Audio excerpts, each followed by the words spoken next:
কবিতা বলো তো। কেন?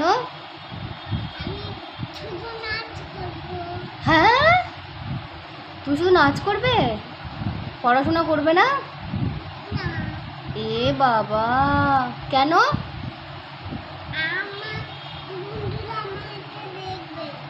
তোমার বন্ধুরা তোমাকে দেখবে তাই তুমি না শুধু নাচ করবে, পড়াশোনা করবে না?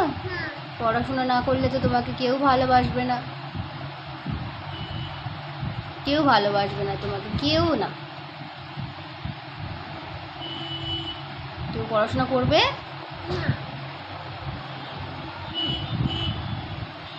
পড়াশোনা করবে সত্যি? কেন? হুম, একটু পড়ে শোনাও তো। আতা গাছে তোতা পাখি